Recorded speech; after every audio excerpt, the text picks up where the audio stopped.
Welcome to Dare, the show for startup leaders, innovators, and entrepreneurs who dare to shape the future. Dare is brought to you by the Oregon Entrepreneurs Network, OEN, and Darwaft, the superpower tech team that can make your vision a reality. The Dare Show is excited to welcome Jack Phan to the pod. He's the founding program director of the Oregon AI Accelerator, a statewide initiative uniting Oregon's top innovation partners to advance the next generation of AI startups. Jack leads founder recruitment, program design, mentor engagement, and company development for the inaugural cohort. They're planning to welcome 20 early stage AI ventures. It's going to run February to May. He's going to tell us all about it. And Jack has a fantastic background to lead this accelerator. He's a serial entrepreneur. He's led multiple companies. He's been a mentor for many teams. He's been a technical advisor, even for people like me. And he's a fantastic AI and machine learning builder. And he's helping founders validate, grow, and scale transformative AI companies. So this is really exciting, Jack. It's fantastic to have you on the show. No, thank you. And I appreciate you having me here. So the program is actually from February to May. And so right now people can apply, right? That's correct. Yeah, you go Okay. to OregonAIaccelerator.com, and we encourage founders from all over the state, as well as even outside of the state, that can focus on impact here in the state of Oregon and really develop innovative solutions for the state, as well as for the impact here and AI acceleration within this industry. Great. So you've been an entrepreneur yourself. You've started multiple companies. You've managed to raise venture funding. You've managed to sell off companies. So you've seen changes in technology and technology waves. You're kind of jumping to the forefront of this wave, kind of surfing this AI wave. So tell us how this wave is different or how this wave is the same as other waves you've surfed. Yeah, no, I think, it's incredible where we are today with AI and kind of the ecosystem here of entrepreneurs trying to leverage the technology. Back in the 90s when Web 1.0 was out there, people like myself were creating new websites and then opportunities on the internet. And you fast forward into past the bubble of .com, and people were creating solutions that started to allow people to do even more things with technology that was just more innovative and more efficient. Fast forward to today, my entire career was built around finding new ways of doing old things, right? Looking at what's impossible and finding a way to make it possible. And with AI today, and the last 3 years as I've been working within this field, I found that most of how I come up or find solutions is about the different types of information and knowledge that I can access. AI has given me that knowledge. It's given me the ability to research and find deep information and then utilize tools that can actually bring me back to my developer days when I was developing when there was no libraries. It was just developing with what was in my head and turning it out to HTML and inline CSS within a website. Yeah. That changed dramatically in the early 2000s, and then today it's changed even more. And that's where AI, I think, is really allowing people like myself and founders and businesses to really accelerate going from an idea to investable. And when I say investable, I mean companies that are successful and have a path towards the future. Doesn't mean you actually have to take on investments, right? And when I've raised 26 million or 30 million for some companies and I bootstrap my own, I think the bootstrap is much more successful, more disciplined, and allows you to do things much faster. Great. So you said something kind of interesting there, which is that the AI accelerator is not just you, though. You've actually pulled together, along with various partners in Portland, a consortium of people who are helping to create this accelerator. So who's behind the accelerator? It's not just Jack's accelerator. There's a number of people contributing to it. So who's making this happen? Absolutely. Yeah. No, this has been an initiative for several months here, especially with the wave of AI that's kind of been increasing. I've been in the community here, helping founders and, learning AI as quickly as it's coming out and leveraging those tools as fast as I can. And I found a significant success doing that. I've launched, helped founders launch 6 companies in the past 4 months, which is crazy to think about how that's capable. During this Yeah. time, there was a committee brought together by all the great leaders of the state of Oregon, everything from the universities, Portland State, Oregon State, OHSU, and University of Oregon, Business Oregon as a backbone, and then the organizations such as OEN, TIE, and TAO. Region Innovation Hub, all of these partners came together and said, how do we figure out how to work together to have an impact for founders, for entrepreneurs in the state that can have an impact? And as they were trying to put things together, they were able to get a funding, initial pilot funding from Google. So Google kind of initiated this initial project. And so the committee was looking to spin this up with collaboration from PSU and Metro Hub. And the fact that I was already doing this type of work was just a perfect fit. And so I've taken on this challenge and said, okay, let's make this the best accelerator program that we can for the state of Oregon and in a collaborative way. So it's not about one entity doing this or one entity doing that. It's really a collaboration with all the main organizations and universities and hopefully corporations within the state as well. Yeah, yeah. So all of these organizations, all of these people feel like there is a big upswell of interest in AI, a lot of entrepreneurial activity here. And so people are using AI every day. How does an accelerator help? Yeah. When I work with founders, from my own experience, people are motivated. They're excited about AI and what they can do and what they can create. I think what happens is there are gaps in knowledge and information, whether it be the technical side or the business side or marketing, sales, so on and so forth. Where the accelerator comes in is kind of the DNA that I've focused on and how I've been able to do things in a very, very short period of time. And AI has really accelerated that. And so applying that same mentality, I want to be able to work with so many different founders, provide mentorship from all these different mentors are also volunteering to contribute to the success here. But really it's about, filling in those gaps. And I can only fill in so many gaps myself with my experience and my knowledge. And this collaborative effort then now opens up the doors for a variety of different resources that can be provided in this acceleration of these companies. And so if you're a company or if the company is just an idea or a prototype that they've built, but they haven't quite figured out how to launch or to scale or to get this to market, there are gaps there that we can help fill in. A lot of founders are not necessarily all technical founders. They are solution-based, problem-based founders that are trying to solve problems. And those are the ones that I think I work really well with, is because if you have gaps in knowledge in technology or marketing or sales, whatever it is, but you have a solution that you've built or you're planning on building that solves a real problem for a specific industry or demographic or whatnot, you now have the opportunity to focus on that success of building that solution, but also being able to recognize where and when you start and not just continue to think about what you want to do until someone else does it, right? The moat of today's AI world is not necessarily the technology anymore, because the technology will change and it'll continue to improve and someone else will do the same thing. It's really around the customers and the users that you have for your solution. And if you solve their problem, if you solve it well, then you now have a customer that you can continue to work with and develop even more solutions for that customer base. The customers then become your moat.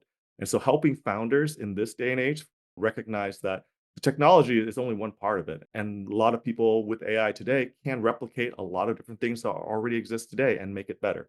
So if your focus is on just making the technology as amazing as possible, that's definitely a strategy, but that could also put you back as far as how quickly you can get to market. And if you're not quick to get to market, somebody else will do it. And so the accelerator is really built around the idea of, okay, you have a solution to a problem. Let's get that built. Let's get the first version out. Let's focus on that wedge. Look at the blue ocean. Don't, boil the ocean and really solve problems. And if you solve that problem, you get users tested, you get pilots on, then you expand and you grow and you build leverage for yourself so that if you do need to go raise capital or get funding, you now have leverage, right? Not just an idea. And again, ideas don't get funded anymore.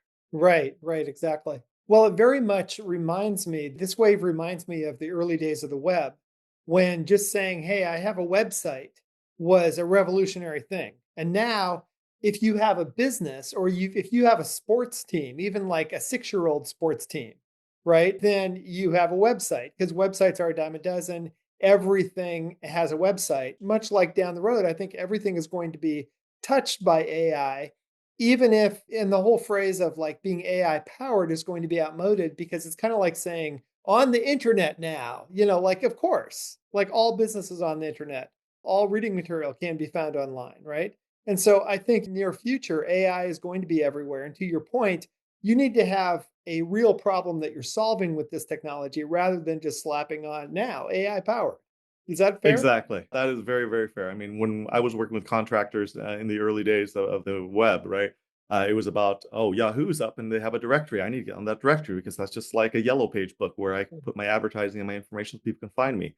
And then it was, okay, maybe I do need a website. Maybe I do need a web presence or internet presence or search engine optimizations that people can find me, right? But now today, that's not a question anymore. Like, but there are still companies that still or businesses that still haven't leveraged that to its full capacity. But they know they need an email address. They know they need a website.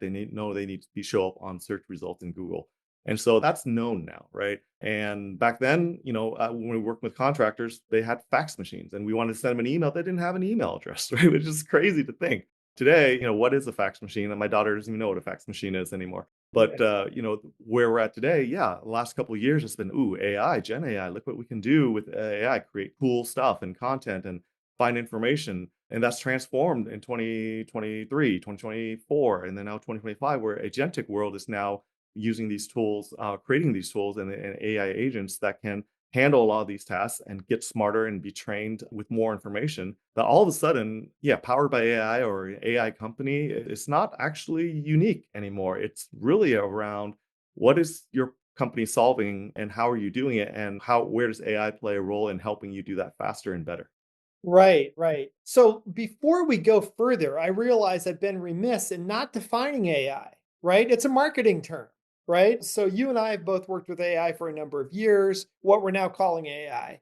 And back in the day, there was natural language processing, then there was computer vision, machine learning algorithms, being able to take a number of different disparate data sets and find common values or refined outputs from disparate data sets. But the real revolution in what we now call AI came with large language models. And with the idea that you could take some of these rule sets that came out of natural language processing and create mathematical models. And that famous paper, attention is all you need, ended up changing how things are generated. So now generative text, or as Emily Bender calls it, the synthetic text generation machines, could actually predict what the next word is. And so what they call generative AI, changed the game in that it made it more conversational.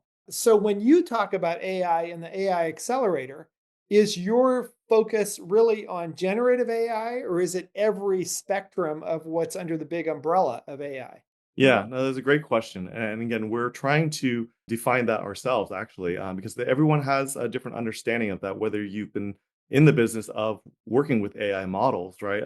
Phones in the past, or you take a look at a calculator. You can look at all these different, when I ran the algorithms for the first matching system for homeowners and contractors. I mean, was that considered AI? It was a calculation through using sine and cosine of the different latitudes and longitudes of different zip codes. And that, again, today is now, oh, Google can do that with their API, right? But where it really took off is the understanding of the generative side, right? It's these language models that now all of a sudden you can actually just naturally talk.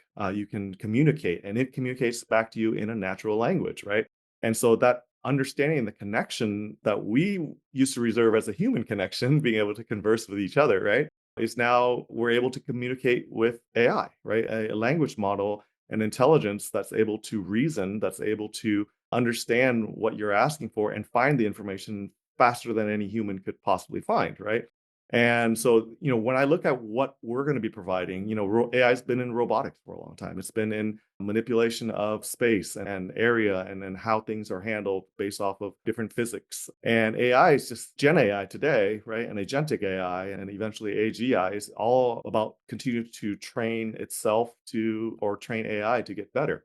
And so the applications Mhm. of it, most of what we see today is in software, is in machine learning and taking that information and computing it or analyzing and bringing additional information through based on what the data says. So a lot of companies that are applying are using that AI in that manner. But we also have companies that are looking at from a processor perspective, how NVIDIA has really changed the game where regular processors are not, will not cut it anymore. They had the vision to say that GPUs were the way to process, a multi-layer type of data.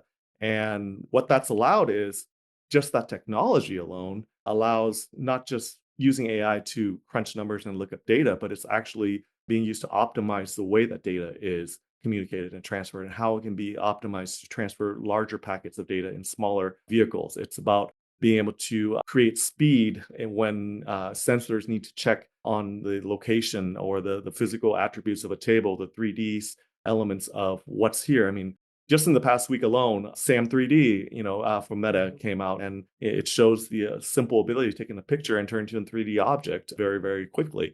You have to look at Nano Banana and from Gemini and what that's been able to do to take an image and turn it into a video, right? It's incredible the speed at which this is coming. So yeah, at this point, when we talk about AI today, a lot of it's focused on Gen AI and language and models that help you create things. But we do have companies that are coming in from the other side, which is the AI in transforming physical things, transforming devices, and understanding of how things react to the environment around them. That's another area of AI. And then in computational results that now you can compute things that would take days, years, decades even, can happen in a matter of minutes, seconds, or hours, right? So, really revolutionary stuff here. And if I had a company that was focused on AI or to your point, on a customer problem, I think could be addressed by an AI solution that I've built or I've co built with friends, and I apply to the Oregon AI Accelerator. Well, first, what's the application process like? What Yeah. do you have to do to get in? Yeah, so the application process is actually fairly simple. I built it with AI. It's a simple intake form, nothing tremendously difficult. There's even AI that helps you rewrite or write what your thoughts are better. But really, it's just focused on capturing who you are as a founder. Do you have a founding team? What are you solving? Who are you solving it for? And what's unique about your technology? And then how are you using AI in that process, right? And it's a question, how are you using AI, where, I think, a year from now, everyone's going to like, how are you not using AI and what's your AI doing? And it's just going to be a part of the technology, right? It's just going to be the innovative technology that we use at that point in time, which is, again, just really focus on the idea of solving problems, solving issues. The companies that succeed work on solutions-based technology or innovation. And that could come in software, they can come in physical, in medical, in biosciences, all these different areas. And so when we're looking at the companies that come with an idea, a prototype, or whatnot, you're going to be using AI one way or another. Are you using it effectively? Are you using it all the best tools that you can? Have you set up the infrastructure and thought about the security risks? Are you in a business where PII and personal information or HIPAA compliance is needed? How are you handling those things, right? And with the way that AI is moving today, there's a lot of tools, resources. I can't even keep up with everything. But what I'm hoping with this accelerator is to be able to identify where some of these founders come in, and with the knowledge they have and the expertise that in the field of what they do that can brings that solution, they also can benefit from the knowledge of being an entrepreneur, being a startup, raising capital, talking to investors or talking to customers and identifying the product market fit. These are all things that 25, 30 years of my life, that's what I've been doing with whatever Yeah. technology is out there. It just has to be AI at this point. Got it. Okay, so you apply to the Oregon AI Accelerator, you get into the program, and you're there with 20 other people. You're part of this initial cohort. And then what do you actually receive from the accelerator that you might not get if you were just getting a desk at like Kiln or Upstart Collective or some other place in Portland? Yeah, the idea of co-working is obviously one of those things where entrepreneurs can feed off of other entrepreneurs. I truly believe in the mystical world of energy that exists all around us. And I've been told I radiate a lot of that energy when I walk into a room and people come to try to absorb that energy, which makes sense now. But for me, when I look at this opportunity with the founders, co-working is kind of the start here, right? If you're building these things on your own at home or in an environment that doesn't allow you to really collaborate outside of what you talk to AI with, this accelerator is really going to bring together those cohorts. It's going to match you with mentors that will give you additional knowledge. It'll have accountability with me. And again, I will work with every single founder on a weekly basis to ensure that they're moving forward and not stalling or being stuck. I pride myself in my abilities to get people unstuck, remove bottlenecks, and identify what are the things that they can focus on, what are things that are distractions, and what are the things that they need someone to give them more insights on. Now, I can't provide all those insights, but I can identify them and I can also find and research them. But for 20 companies, we've got a whole network of founders and entrepreneurs and subject matter expertise that are going to help with that. And once you get through this program, we'll have different programs and curriculum that will be focused on a lot of the areas that I spoke about, right? Product market fit, your foundation of your business. Are you looking to be a nonprofit, for profit? Everything from that side of things to, okay, you're using AI. How are you using it? Is it ethical? Using responsible AI? Again, we are Oregon. That's one of the things I love about what we're doing is this Oregon AI is really the DNA of who I am and who we are. I've grown up here. We care about people, things that are around us. And we want to put that stamp on there as well, right? For these founders. But once you get to, through the entire program, you should have a better understanding of where your product fits in this world and where it solves the problem for whom. And then looking at it from the perspective of what are the opportunities to grow and scale with or without funding. And then get to a point where you're comfortable to say, I'm ready to run a board meeting or sit in front of an investor or pitch my business to the customers or the investors. Once you get to that comfort level and you're able to execute, that's what I'm hoping by the end of this accelerator, right? And what we'll be able to provide, Google's done, provided the first funding for this, is we'll have at minimum up to about 50,000 in grant prizes that we'll award to the top 3 companies here. But, I'm trying to increase that. And so I'm looking at all the different corporations, investors, and organizations out there that are willing to contribute to this. It doesn't come to us. It goes right to the founders. And I'd love to increase that prize pool and spread that out even more across the founders that are successful in this program.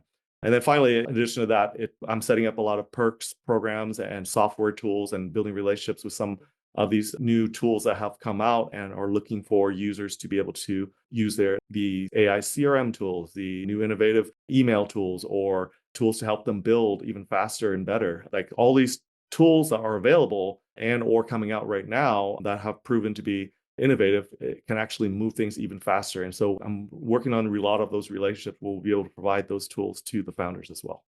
Right. So it sounds like a lot of great things that could come by being part of the Oregon AI Accelerator. And I'm going to give you a softball here, Jack. Why Oregon? Like, why should entrepreneurs care about Oregon? Again, I've been here 47 years of my 48 years of life, right? The first year I was in Vietnam, so that doesn't count.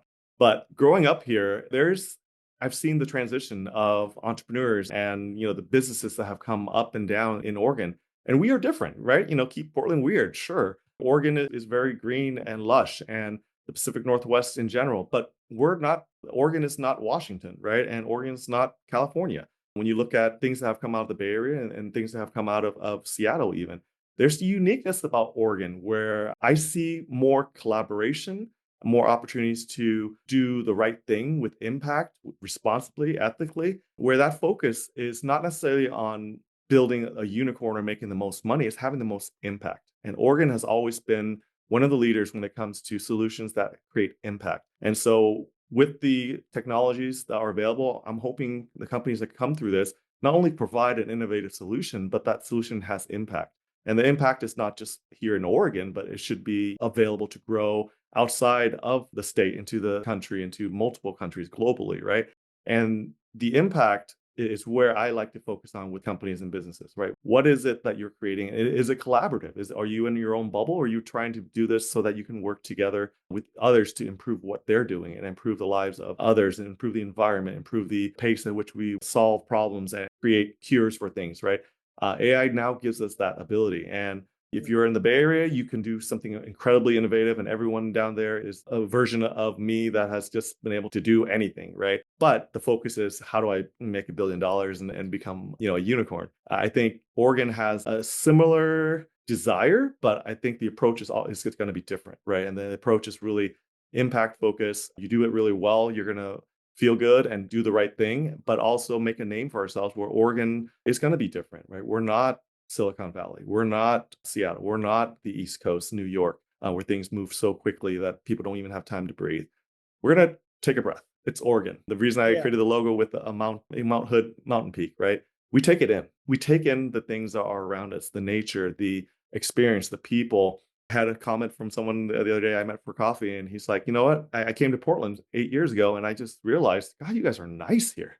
Everyone wants to work with each other, and you're not competitive to say, well, I can do this, but then I don't want to take out the competition, right? And in some ways, that's kind of unique, right? It's why we still have competition, but in a somewhat collaborative way, right? All the universities are working together, all the different organizations are trying to work together to solve the world's problems by building solutions. And I think entrepreneurs play a big role in that because there are so many solutions, and the more entrepreneurs we can put to solving those problems, especially with AI, the better we'll be. And I think that's the Oregon way, right? It's really built in the roots of all the organizations and people within the state that allows us to flourish and blossom across the state, whether it be Eugene, Corvallis, Bend, Oregon, Grants Pass, whatever that is, Portland, even Vancouver. Hey, they're, I live in Vancouver. So, Vancouver, Southwest Washington is still considered a Portland metro area, and the airport's there, right? It's PDX still, right? So, I Yeah. mean, for me, this whole area just has a unique approach to it, again, with all the nature and things around here. But we have a special way of looking at things, not just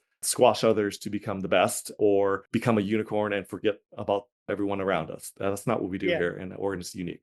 Yeah, absolutely. I am a big fan of Oregon for all the reasons you named and more. One of the things that's fascinating too is that Oregon has become a place where circuits are made by Intel, by NVIDIA, by a number of companies.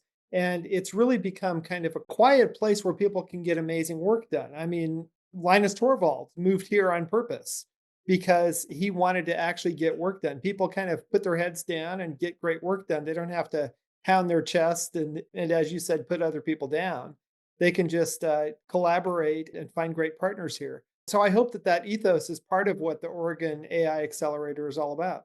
Absolutely. I think the way that I was raised, and again, but the way that this state has come together in different times of challenges and successes, right? I look at Oregon as where so many, makers and craftsmen that it comes from here, right? But high tech is also very much seated and rooted here, right? You look at, like you mentioned, Intel and Nvidia and even Google and Meta, right? Or Yahoo was here for a long time as well, right? And so there's a lot of talent that came out of those as well. And those talented individuals are either building their own business or working for other companies.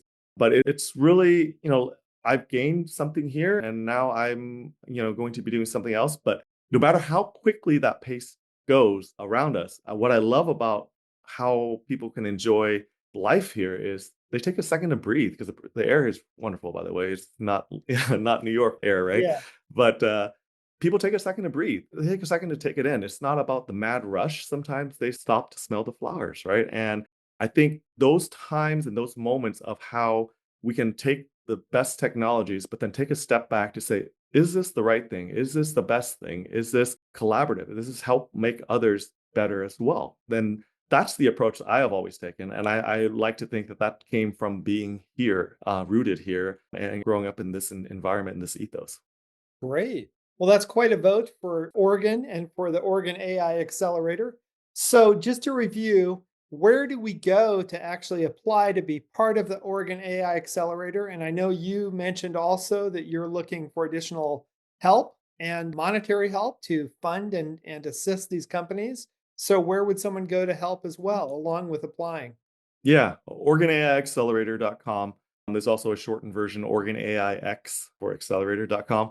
Okay. But either one will take you to OregonAIaccelerator.com. There will be sections there for founders that you can learn more about the program, what the curriculum will look like, the time requirements, and then the application process and how to submit your applications. For sponsors and partners, if you want to get involved, if you want to be a mentor, or you want to partner or do a session or provide tools or sponsor some of the events and get visibility, as well as put your money towards continue the effort of entrepreneurs and their successes that will have an impact here locally as well, you're encouraged to participate and get involved at a sponsorship level, partnership level. You can name an award after your brand and your company to a founder. But my goal is that we can increase that prize pool and awareness of these companies and the startups that are coming out of this to show that all 20 of these companies have an opportunity to succeed. Hopefully, not all of them need funding to do it, but the ones that do, hopefully, there are funders there that can support this growth and opportunity and gain the visibility that these companies deserve as well. Okay. And when does the application period close? Yes. So applications are open. They've been open since November 17th. They close on December 15th. So you've got about a little less than 2 weeks at this point, right, to get the application. And again, the application process is very, very simple. It's not overcomplicated. It's really about getting to know you and what solution you're building. I don't need the details of how it's being done or whatnot, or the impact it's creating, and how you're leveraging technology, and in this case AI, to make it even better or solve those problems. And I think that's going to be the basis of kind of selection criteria. We have a selection rubric that the committee has developed that focuses on everything from technology to impact to the founder to inclusivity, right? And really, we're looking at all different types of companies to come in and complete the application. We'll go through a selection process, and then once December 15th hits, start reviewing, or already reviewing applications right now. We'll get to a decision mid-January and get notifications out to the startups that will be ready to start on February 2nd. Got it. Fantastic. So it sounds like your holiday break is spoken for. All over Christmas, you're going to be sitting there reading applications. Yeah, no, I mean, that's the beautiful part about AI again, right? I built this process so that AI can help me summarize and pull the points out while I still have the ability to access the detailed information. Yeah. But, do I need to read through every single line? No, I just need to understand, right? I can get into a whole new other topic about the academia versus entrepreneurs side of things, right? But I'll just share it because it's something I've been talking about recently that's kind of unique. Academia is really focused on, passing grades, A, B's, and C's, right? And it's focused on, achieving that. Whereas entrepreneurs, a lot of times, I love getting D's and F's because I Hmm. love what I learned from those failures, right? And so when I build something, I'm not looking for A's, B's, and C's. I'm looking for, okay, where did this go wrong? What could have been better, right? And maybe C's provide those as well. But that approach is also why, in school, I was very, very smart, but I didn't do all the work and I still did well. Because for me, education in school is about understanding what is being taught, and the methodologies that are used is about homework and repetition and being able to do that. What I discovered as an entrepreneur is I fail a lot more than I've succeeded. But I've succeeded because of those failures. And so with founders, if you think you don't have the right product or you don't have the perfect product, that's perfectly fine, because this is where we can start looking at what you have, and identifying with the opportunities. And the best way to get that feedback is actually to test it, to see it fail, to see it, fall down, and then pick it back up. So Got it. Got it. So you're willing to be the shepherd for a lot of people who are kind of stumbling towards the best solutions.